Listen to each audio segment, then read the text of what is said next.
Hey everyone, welcome back. This is Lucid. We are going to be hopping back into our game with Lemuria in Lord of the Flies. It's turn 79, and if you recall in the last episode, we had a few big battles with Utgard, and we're positioned to have some more big battles, and then Ryleh's army, as predicted, has entered the ocean in an attempt to take back their homeland. So this turn, we were expecting to have a battle with Rlyeh, or we were expecting Rlyeh to move on to their Cat province, but we will see which one ends up happening. So, first we have some horrors. Hydromancers get killed, etc. Okay, we cast Teleport and we cast Cloud Trapeze, and we do not get attacked by horrors on either of these, which is very, very good, because that means both Golgoth and Octavia will be in the fort where Rlyeh is going to attack, and that is very important. And so that was a gamble. They totally could have been attacked, and they weren't. And I believe both of them might have had Ritual of Returning on them or something like that. So anyway, okay, so we killed one of the Star Children assassins, so that's very nice. We killed another one of the Star Child assassins, very nice. Here we got killed by one of the Star Child assassins, and here we killed one. So that actually, all in all, was quite nice. Where did they all take place? Okay, a lot of them were here, but my dudes moved to a different province. So they had I mean, that's pretty damn good. We killed 3 out of 4 Star Children, and I assume that they all had bottles. Yeah. So that's really, really good. Now, let's come back to it, because it appears we have a battle. Okay, so those were the assassinations. Let's jump down to us attacking Rlyeh. This is this battle here, the Sea of Karasos. Okay, so this was the army I had that was going to come in, and there were 2 situations, if you recall. One was we were going to come in, and Rlyeh was going to leave just a few troops behind to keep my army pinned in that fort, but this was going to move on to Rlyeh, to his capital province. But that did not happen, so this army had a second useful purpose, which was hopefully it is enough to cause gem usage. And if we cause the gem usage, then it will mean if they storm the fort this turn, which is the only reason they would really stay there, that we may burn through some of their spells. And indeed, we did get gem usage. So we can see anti-magic coming down, mass protection coming down, time stop coming down, and this is looking very good for us.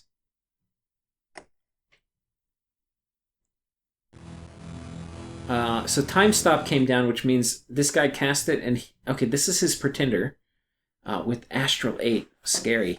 So he is going to be casting a bunch of stuff.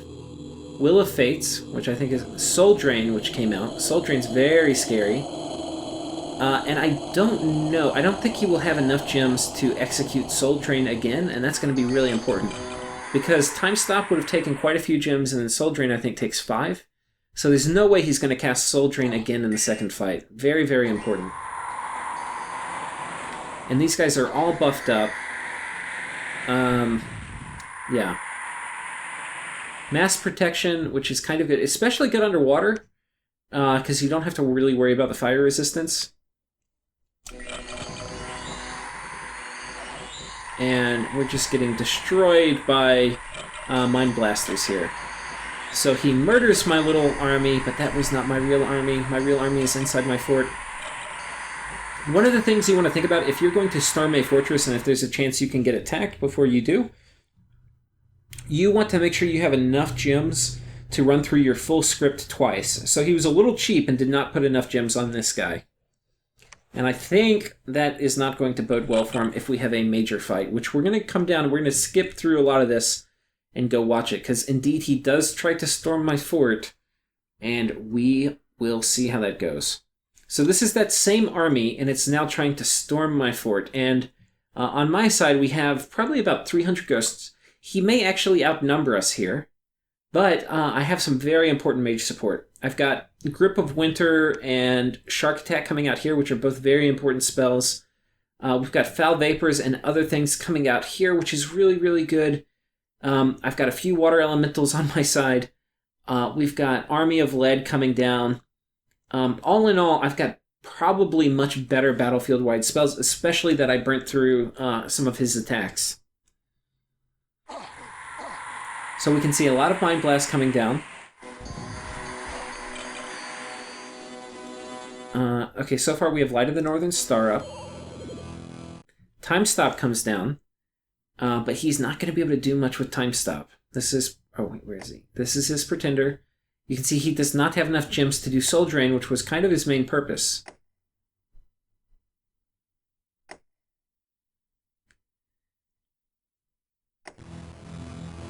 Okay, Power of the Spheres. Okay, he casts Doom instead. Doom, the AI really likes casting if it doesn't have enough gems to cast whatever you scripted it to do. So, and that's fine. I mean, it's going to curse my Pretender, which is, you know, not a bad thing for him. It's also going to curse his Pretender, but his Pretender may have already been cursed. Yeah. Wait, how is it? Oh, I forgot. Doom actually only curses the enemy, so works out for him. He curses all my immortal dudes, which is not bad. Okay, and then now we see a bunch of other things come out. We see Rigor Mortis go up. We have... what was that spell? Oh, there goes Grip of Winter. Army of Lead. Very important. Okay, this guy casts Doom himself? Okay. I didn't script that, so somehow I didn't give him enough gems or something. Anyway. Where are you? Okay, my dude is paralyzed, which is not great. I need him to get through his script.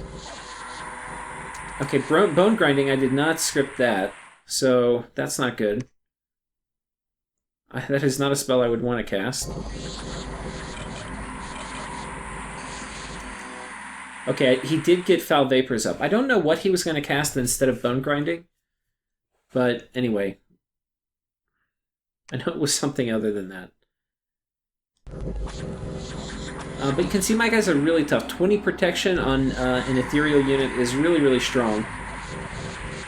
And then Shark Attack, you can see, is just murderous. It's just so many sharks are coming out. Shark Attack is kind of an overpowered spell, I think.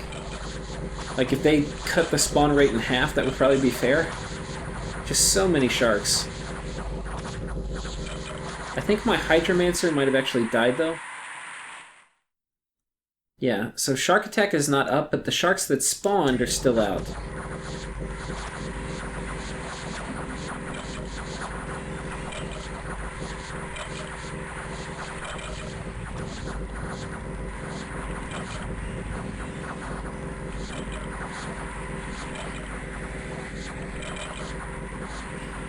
Okay, where is Octavia? I kind of have the feeling she might have run forward somewhere. I don't see her. Oh, here she is. So, yeah, she's run forward. She doesn't even have that much fatigue, so kind of okay. Okay, and she's casting some kind of useful stuff. Shadow Blast, not bad. These guys do regenerate, so they're pretty tough cookies to kill. But you can see we are making our way through his lines. And then Rigor Mortis is doing its thing. He did cast, I think, Life After Death, which is pretty good. But his guys are kind of all dying, even in their second form.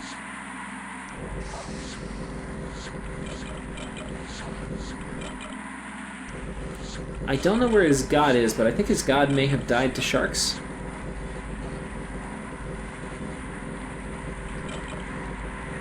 And you can see we are just making our way through. These guys are these formless spawn are really hard to kill, though.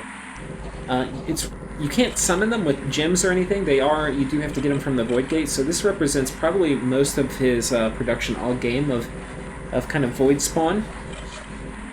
And these othernesses are also really good, and they also regenerate. But you can see they're just getting all locked in place. I think they are affected by Rigor Mortis. Yeah, they're totally fatigued out. And then my guys are immune to poison, so their poison aura is not very scary. Or do they have... They don't have poison aura, I'm sorry. That's just Foul Vapors. And they are poison immune, though, so they're not getting hit by Foul Vapors. But these guys... Oh, they're also poison immune. Okay.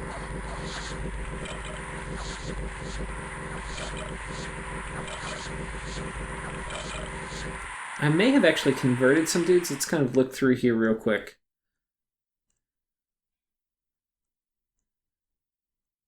Maybe not. I'm not sure. I think these guys are just missing their Mind Blast is kind of what's happening. Okay, and then finally we get to the formless spawn and our guys run towards the back. And indeed it looks like we are... Oh, but we are retreating.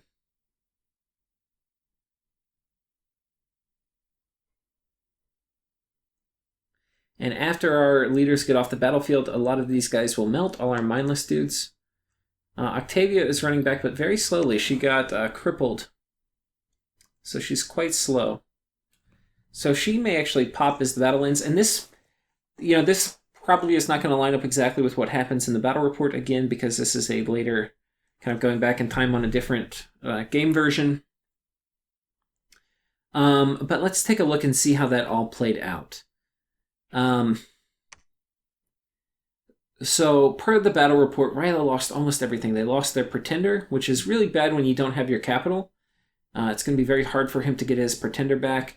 He lost a bunch of his cap-only slow to recruit mages, a bunch of Star Spawn and Slave mages, 2 of these Cochtheids, which are very good, not too expensive, but kind of expensive mages, and then almost all of his troops.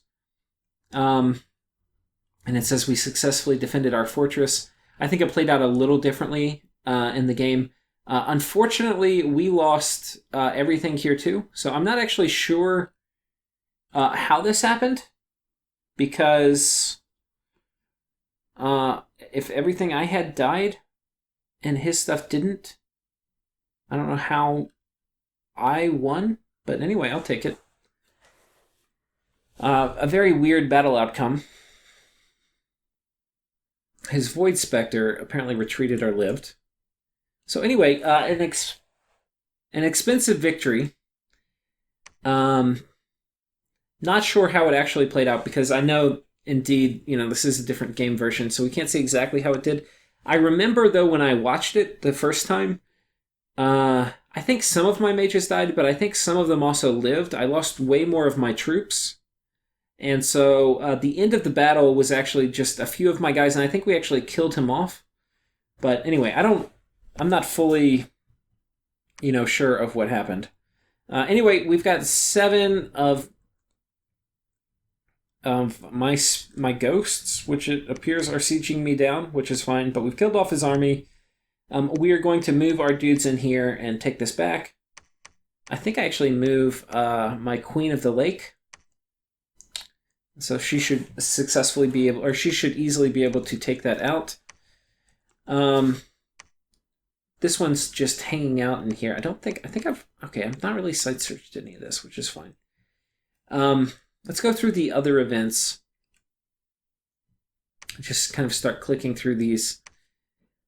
Okay, we get wrecked here by Utgard, but really, I don't really have much. I don't kill anything, but this is kind of a lot of mage support versus no mage support, so I'm gonna lose. That's not even really worth watching. Battle here, he has a small little efficient group that raids me. I'm attacking... Okay, that was my sacrificial group that was attacking Rlyeh. Or Rlyeh. And here we successfully raid. Let's see if we have any good battles. So this is... I always like watching Itimu, who is a big boss. He's going to get all buffed up and charge into battle. Who's he fighting? Just some wolves. And let me just tell you, Itimu is not scared of wolves. He's got some stone skin. I wish I had empowered Itimu earlier. He would have been really good against Midgard with some stone skin on him. Soul Vortex. And our little Tomahawk cruise missile is about to get set off. Okay, it appears he's casting spells rather than attacking. Kind of skipping forward a little bit. Okay, and there he goes across the battlefield. The camera cannot keep up with him. Okay. Just, friendly little ETMU fight. Okay, a Vampire Lord attacks me, kills my PD. We attack here, kill Utgard's PD, plus a few other dudes. We managed to kill this Vampire Lord, and he did have some equipment on him, so that's actually kind of nice. We picked up some gear. And here we killed... Oh no, this guy actually kills us. Let's actually watch how that happened. I don't even remember. Was that this one? Yeah. So this is interesting. He's got a little thug. It looks like he's in mage form and is going to switch to werewolf form. I don't know what he's casting here. Quickness.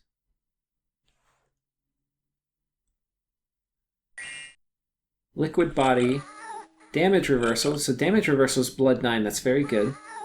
Reinvigoration. And then he switches to a wolf. So he's pretty tough. Yeah, this guy's going to be pretty tricky to kill.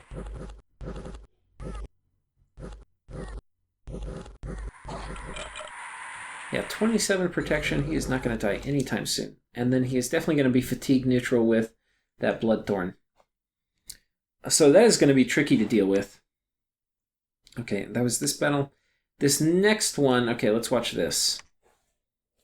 So this is Utgard's Throne Province, and he's really just sending in a few things, and it looks like he's got this guy geared up to do Phoenix Pyre shenanigans, and then he's got this guy set up to be a super combatant.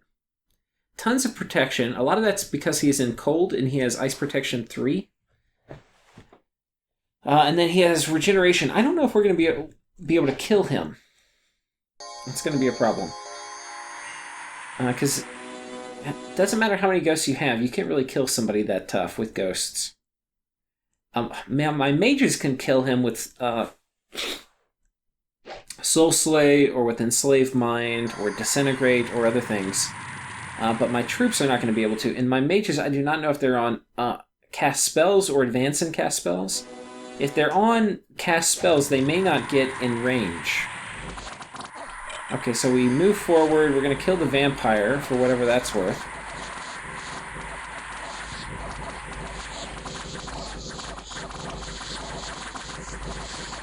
He is paralyzed, which is good.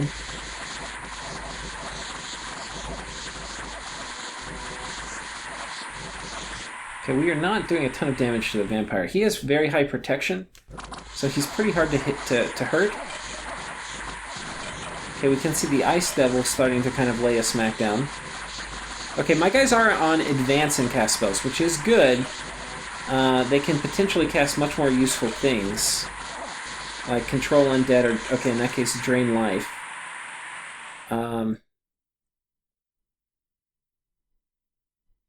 But he jumped back here, which is not great, actually. He's going to jump in here. Okay, these guys are spamming out Unholy Command, which actually is pretty good. We have a good chance of taking over this guy. 21 magic resistance is not that high. I'd be very happy if we take him over. This guy is doing mostly Horde of Skeletons with a little bit of Drain Life.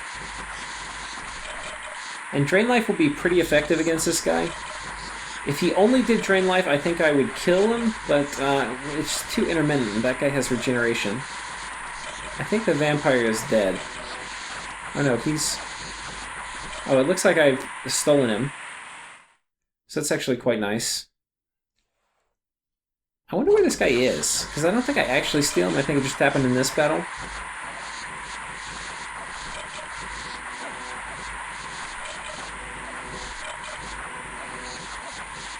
And yeah, I don't think we killed this guy either.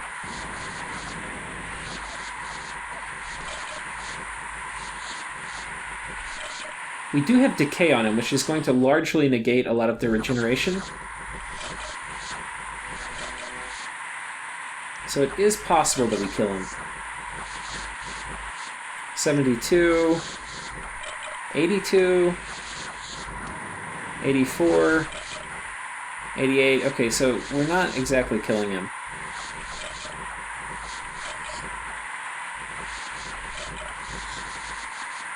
Okay, 59. Going back up. Kind of a lot of variation here. He's getting a ton of afflictions, but I'm not sure if we're killing him.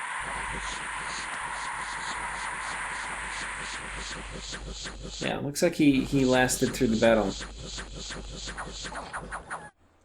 Okay, and then he runs off. Let's see what actually happened in the battle report.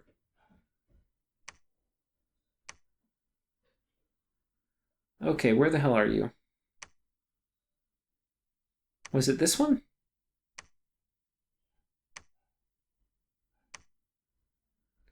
I think it was this one. Okay, it was this one. Okay, so in this version, we defeated him, but he killed a bunch of our troops. We did not convert the Vampire Lord, which is unfortunate, because I would have loved to have done that. And the Ice Devil, he kind of ran off. So anyway, that's how this battle unfolded in the games version. You can see kind of the, it's different with different RNG on a different game version. But anyway, kind of the same outcome. Well, no, okay, I guess he just kind of full out retreated. If we go to... Let's go to this province and see what happened, because, okay. Yeah, this is showing us having retreated, but us also having, like, quote-unquote defended. We still have a few guys left here. I don't know exactly how that happens. The problem here is he cut off all my retreat routes. So, unfortunately, if we click here, everybody was killed when retreating into enemy territory. So he cut off all my retreat routes. So that was actually a really good play and not something I was expecting. And in fact, like some of these, I didn't have any PD, so this was just like human error. He has this with a single scout, and that caused me to lose every single person that was there. So anyway, very, very sad that that happened. And yeah, a lot of these, I just didn't have PD. It's crazy. So yeah, anyway, very, very sad. Totally should not have been able to do that. Really just bad play on my part with not getting PD. One of the ways to do that, to prevent that, is you just come through here and you click on all the zeros and you at least up it to 1. If you click on it and nothing pops up like you see is happening here, it means you cannot add PD, because you're either sieging an enemy fort or an enemy is on your fort, but like this one you can. So it pops up and I put it at 1, and like that. So, but like this one you can't add PD to, because obviously there's an enemy on top of my fort. So anyway, yeah, so that's basically what happened there. Where were we? That was this battle, right? Okay, coming down, let's make sure there were no more important battles. Okay, that was that Rlyeh battle we watched at the beginning of the turn. And we got attacked from this was an ill winter event. And I think that's about it. So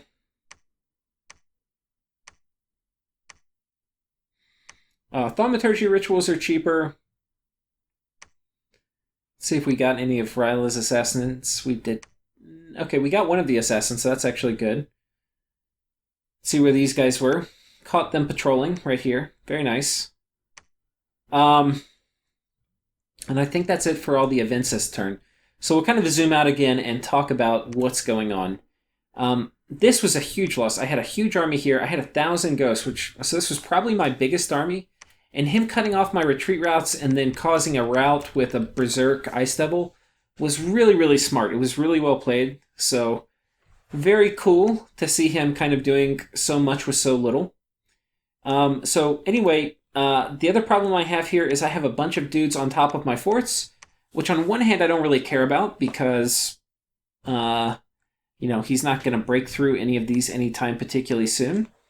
On the other hand, it is meaning I don't get any of the recruitment from within here, and it's going to reduce my gold income from these provinces. The gold income's not as big of a deal, but meaning I don't get, or not getting the free spawn ghost because he's on top of my fort actually is a problem. So I do need to get these guys off. So we're going to be sending in some just very kind of chaffy units to get rid of a lot of these raids. These guys are going to be breaking siege. I think this one we're not going to clear off, but we're going to kind of expect that somebody attacks here. We're going to move in patrol. He's got now a pretty large force on top of here. I don't know if they will break through next turn. They may or may not, depending on how many troops they move in. But they've got this fort under siege, which is kind of a problem. I am going to have this guy pop out and do Wind of Death, like a little Wind of Death trap to kind of hurt whoever's on top of this fort. And then, yeah. This fort is ready to pop, so we're probably going to go ahead and attack here. I've got a pretty good contingent of dudes. We've got Darkness, Rigor Mortis, Skeletal Legion, Anti-Magic, Rigor Mortis twice. And yeah, I think that's it. So this will be a pretty good little force to go defend if he does attack. We've taken this fort now as well. So this army is going to kind of jump over this way, and we'll see what happens. And yeah, this fort is clear. So you can see, if you remember, end of last turn, we had won a big battle here, and then we went to raid outwards, and we were mostly successful. We got 3 of the 4 provinces, but then this one we lost. I didn't really watch this battle, but you can see they had a kind of little big contingent of dudes here. And they're probably not going to lose hardly anything fighting my guys. Yeah, Skeleton Spam comes out, and then Wither Bones, and my guys are just going to pop. So, yeah, we're basically going to kind of hidey-hole up inside of here. I need to get my Dominion in here, which we're close. Hopefully we should have it soon. And we'll call spirits and things like that. So we're going to kind of hidey-hole in here. We're going to storm the castle here. We're going to move this big army here. This army has very limited mage support, just Anti-Magic and Rigor Mortis, which are kind of the most bare-bone blesses you want to get. Or battlefield enchantments you want to get. We're going to, as I said, have our Queen of Water Elementals, or Queen of the Lake, come through here and hopefully retake this fort for us, and then maybe do some other things. And we had lost the battle here earlier. We're going to kind of regroup, and I'm going to use... yeah, I'm not sure why this guy moved out here. We're going to go ahead and send him back home. But this Troll King is going to go with my next big army, and we're going to come up and try to take a good portion of this peninsula. We have some messages going out. I sent a message to Rlyeh saying that was a pretty epic battle. I was lucky my guys teleporting in didn't die to Hars. I was even more lucky that I won the battle, and then unlucky since my guys died at the end of combat, even though the battle didn't time out. Anyways, that makes for a really cool battle in the LP. So anyway, just thanking Rlyeh for a good battle there. And I sent a message to Agartha saying, please take and hold 109, which I think is that province right next to his fort that I moved dudes into. And we're going to move this guy in here to raid. So anyway, all in all, so far it's going pretty good. We have some problems we haven't figured out how to deal with these super combatants. I can deal with them with large amounts of Grand Lemurs and Enslaved Mind and stuff like that. But one of the problems with using Grand Lemurs is they tend to want to cast Horde of Skeletons, which is not very good against super combatants, instead of other spells which are much more useful. So if you can't get with them, if you can't kill them during the scripted portion of the battle, there's a good chance you can't kill them. So I have to figure out what I'm going to do about that, and I don't think I've come up with any answers just yet. So yeah, I think that is about where we are. And yeah, thank you guys for watching. I hope you enjoyed the big battle with Rlyeh, and kind of, I think that's a pretty good insight into kind of lots of multiplayer things, like how, you know, we burned magic, or we burned gems during his normal phase, and then we had a second fight during the fort attacking phase that we ended up winning, really only thanks to burning his gems. So that's a pretty important strategy, and it was a pretty epic battle. So anyway, I hope you enjoyed that, and then some of the other battles we had this turn, and I will see you in the next episode.